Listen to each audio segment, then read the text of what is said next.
ज्ञानम विज्ञानम प्रज्ञानम मेधा दृष्टि धृति मति मनीषा ज्युति स्मृति संकल्प क्रतु असु कामो वश इति सर्वाणि वैतानि प्रज्ञानस्य नामधेयानि भवन्ति प्रज्ञानस्य नामधेयानि भवन्ति।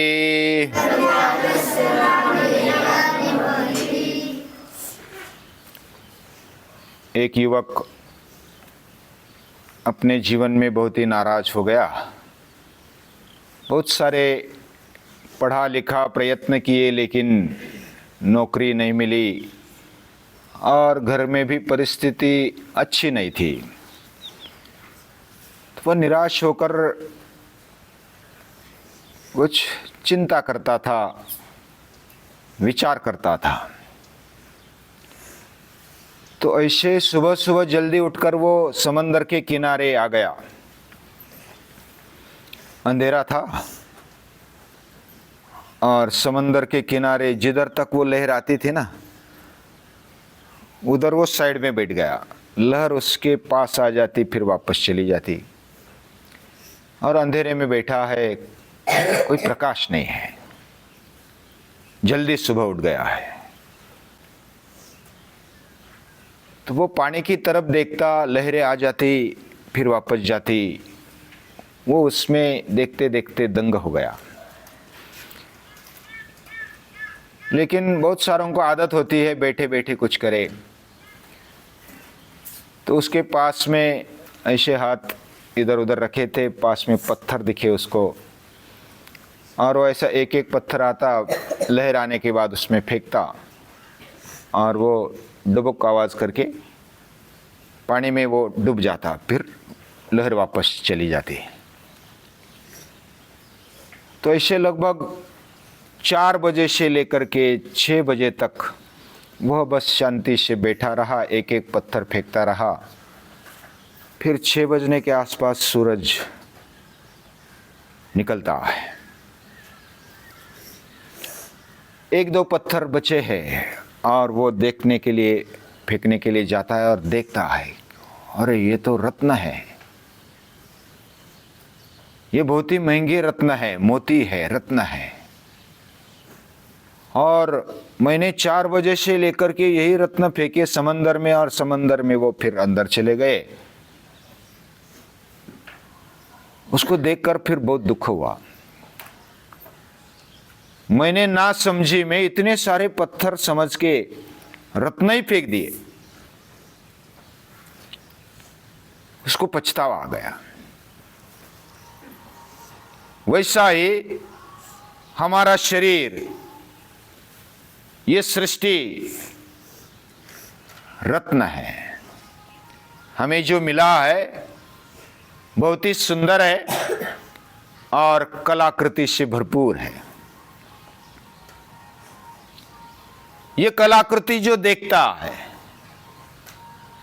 हमारे बाह्य शरीर में भी, भौतिक शरीर में भी बहुत सारी शक्तियां हैं। हमें 10 इंद्रिय मिले, पंच ज्ञानेंद्रिय, पंच कर्मेंद्रिय।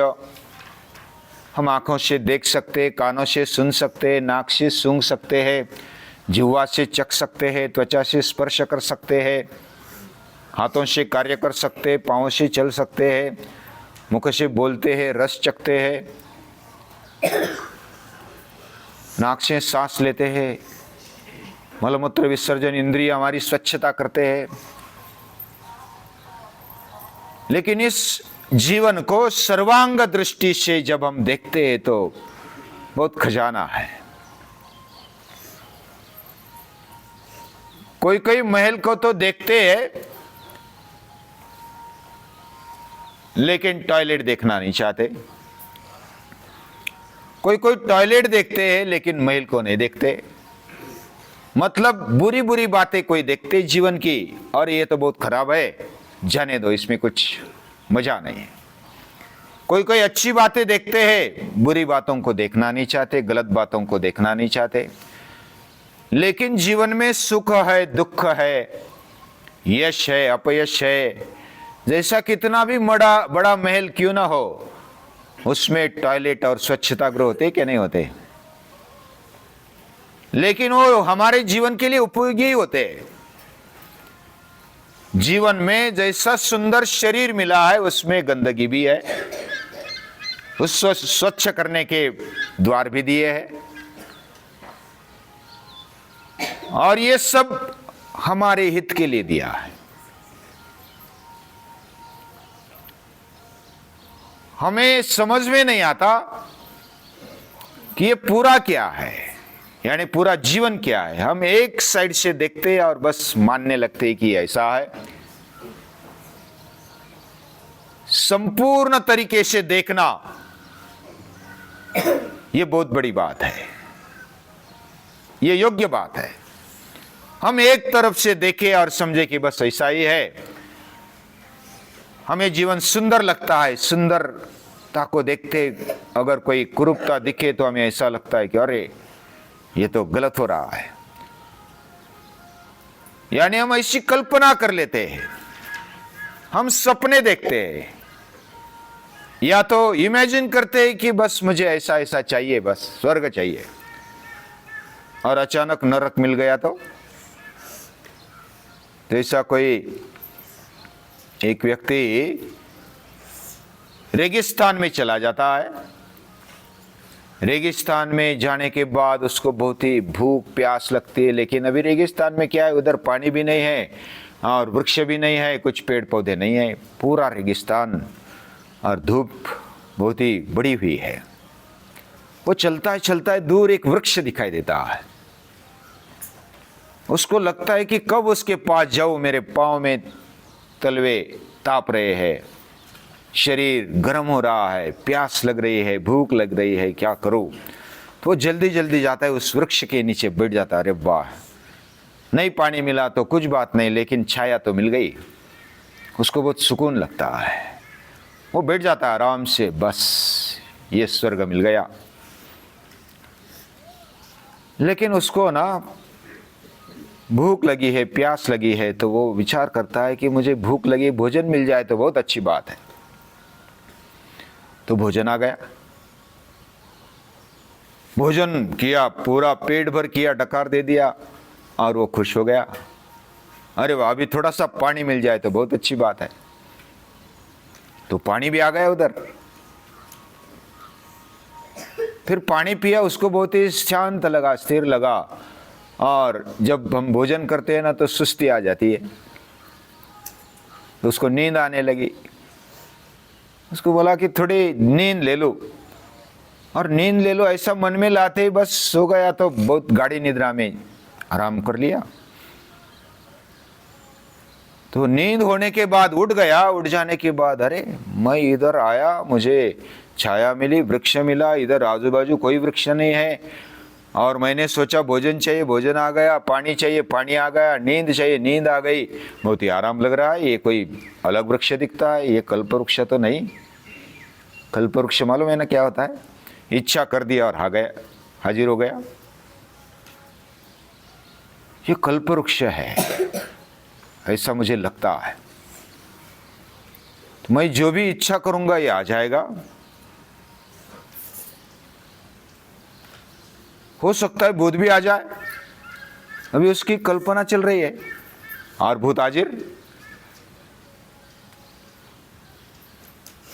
अभी वो भूत क्या करेगा, मुझे खाएगा ऐसा लगता है, तो खा भी जाएगा। अभी खाने लगा उसको।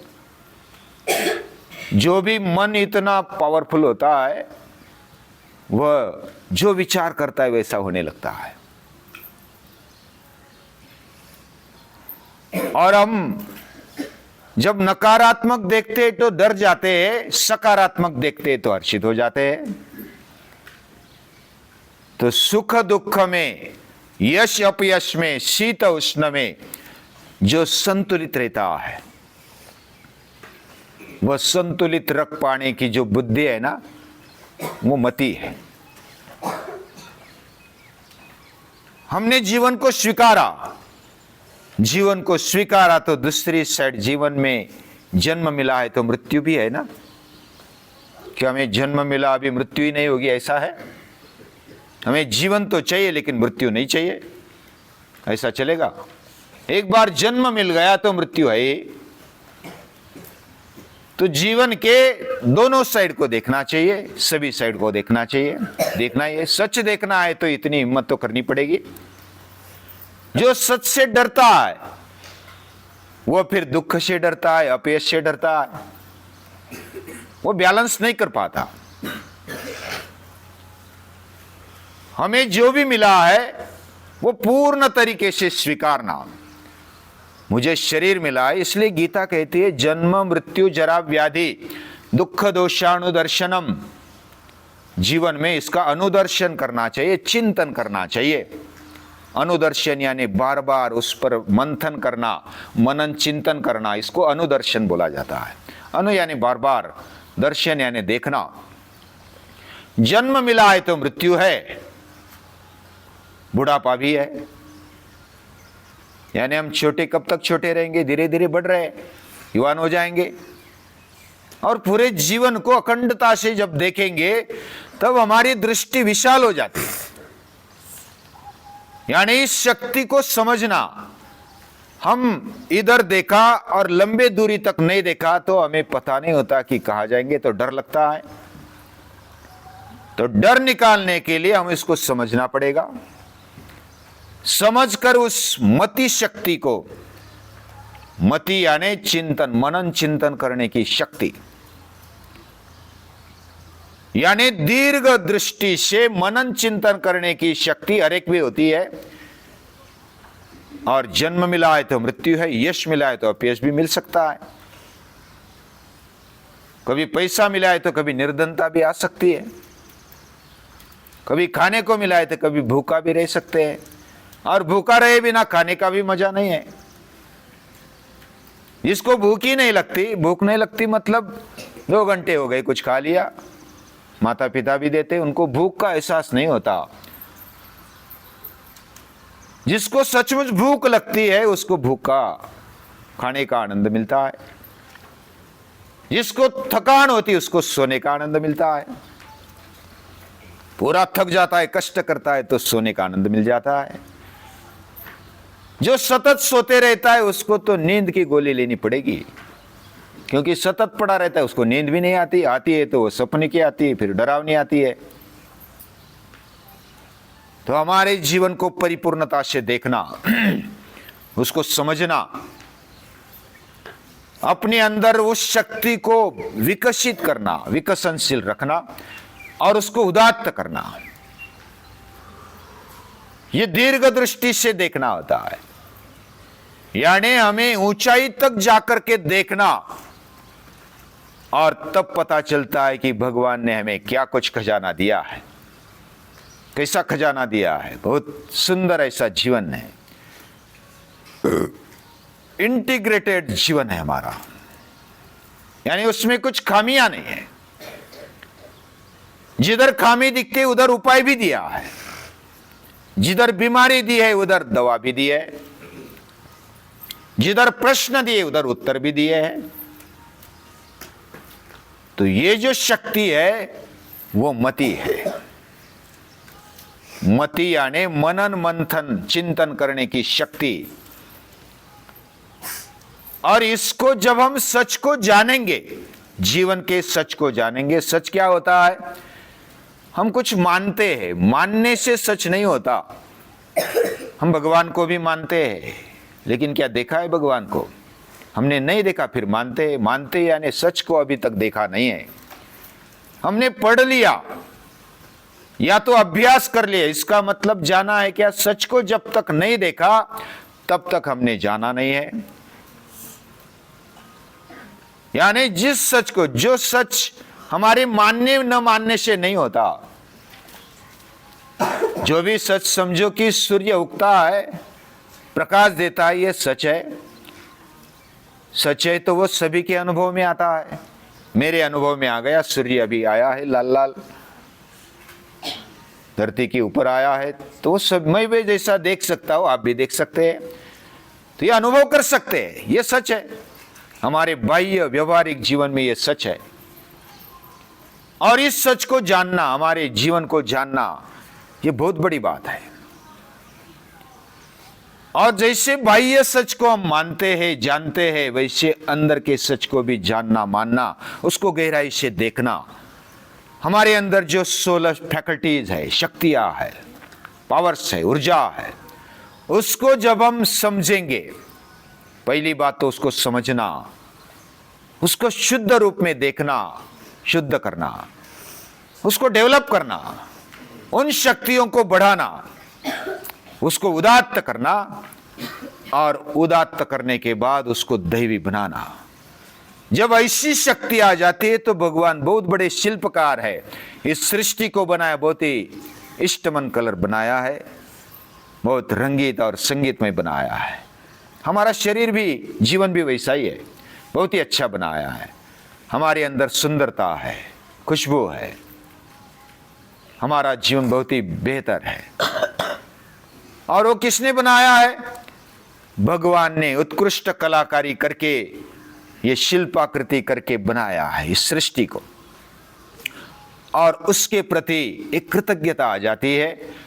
और उसको जब हम दैवी दृष्टि से देखते हैं और समान रूप में मति का उपयोग करते हुए, मनन मंथन चिंतन करते हुए जब हम देखते हैं, तो हमें उसका एहसास होने लगता है। उसकी मौजूदगी का एहसास हमारे अंतःकरण में, हमारे जीवन में होने लगता है। ऐसा होना ये बहुत बड़ी बात है। ऐसे जिन महापुरुषों ने किया, ऐसे महापुरुषों ने 16 फैकल्टीज को बढ़ाया और आत्म साक्षात्कारी बन गए। सेल्फ रियलाइजेशन उनके जीवन में आ गया, और self realisation is equal to God realisation. हमारे अंदर ही है, वो इस सृष्टि के अंदर है, चराचर में, कण कण में है। वो दिखता नहीं लेकिन है, वो इंद्रियों से समझ में नहीं आता लेकिन है। उसका होना हमारी मानने से, न मानने से नहीं है, हमारी स्तुति करने से नहीं है, हमारी भक्ति करने से नहीं, वो तो है। ये सत्य है, उसको, सत्य को जानना, यही भगवान का रूप है। उसको नमस्कार है।